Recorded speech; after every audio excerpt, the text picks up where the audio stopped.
There's a little town in Umbria called Norcia. Norcina comes from the slang word norcino, and they're known for their charcuterie makers, and so they nickname all the pig butchers and charcuterie makers there Norcinos. There's really no Norcinas, but Norcina is like the feminine of that, so it's a little play on the slang Norcino.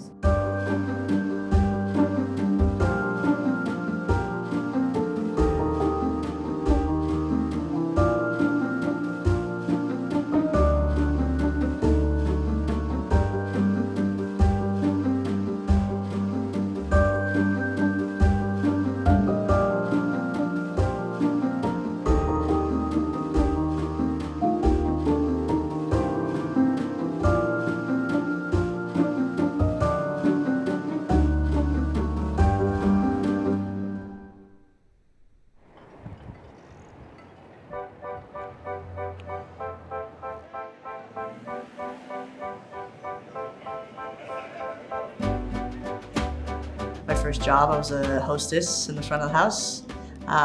Could not stand dealing with people on a day-to-day basis, and I was like, those guys look like they're having a lot of fun in the back. I want to go try that out. My family's Italian, or at least my mom's side, and so I've always loved Italian food. I love like the simplicity of it and how you can take something that's like, very, very simple and make something absolutely delicious. And I think a large portion of why I love what I do is because I truly do love feeding people, and I love like how excited people get when they eat something delicious. It's like instant gratification. There's nothing better than giving someone a bowl of pasta and just seeing like their day change. Especially with pizza, it's, usually you're sharing it and it just makes everyone's day a lot better. I used to have a cafe in downtown San Francisco. It was called Parlor 1255. I opened that in 2012 when I was like 23. But I knew I was not ready to stop learning. I was like, yeah, I can teach myself and I can grow naturally, but I was like, I really kind of want like a mentor.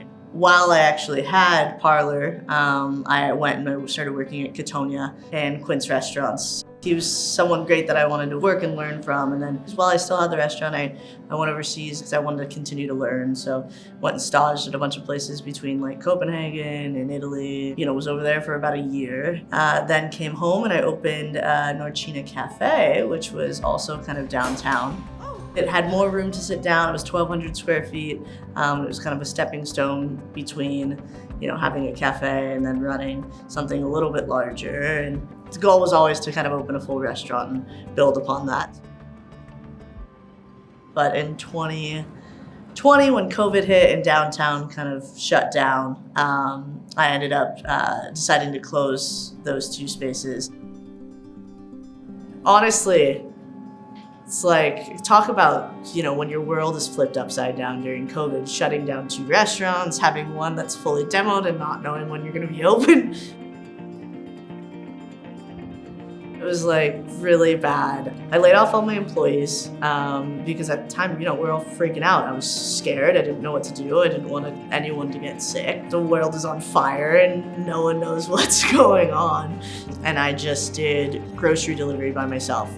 And I truly was working 20 hours a day. It was great for my waistline. I lost like 20 pounds, but no, it was insane. And I did that for probably, I would say like 4 months. And then I was like, okay, this is not sustainable anymore.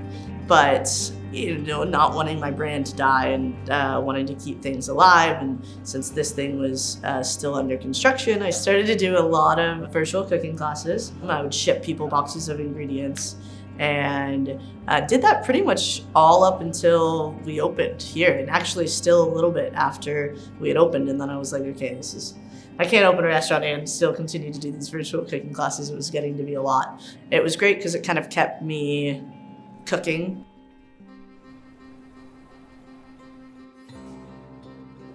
I probably have it's probably an unconventional closeness to my staff. Me and my general manager are like best friends. We're like two peas in a pod. And he's been with me since right before we opened. It's crucial to the success of the restaurant. He works and treats the place like it's his own, and there's nothing more I could ask for. When I opened here, I was like, this is a chance for me to also kind of even the playing field. The kitchen workers work so hard, and they should be getting part of the tip pool and things like that.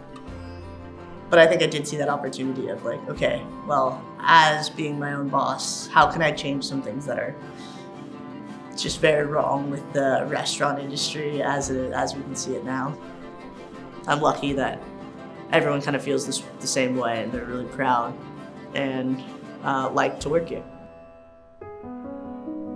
So really excited just to kind of see Norcina continue to become like a neighborhood staple and favorite now.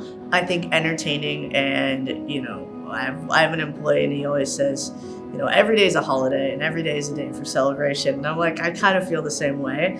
And so like when people come in to eat here, I want them to feel like they're, part of a party. Like it's just, we host a small little dinner party here every night. I love when people leave with a smile on their face, and B, like having thoroughly enjoyed something. Pizza, I think especially the way you stretch it, the way you toss it, it makes people excited. There's a little bit of a theatrical element to the cooking. It's like a palette, you paint it with the sauce, and then you put your toppings on, and there's just something really fun and therapeutic about it.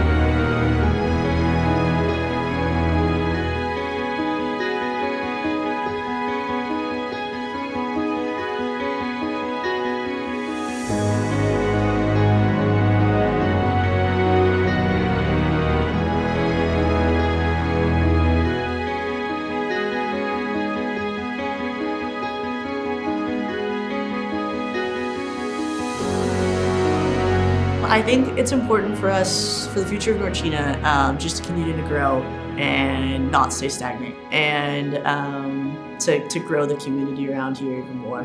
So I'm really excited about that.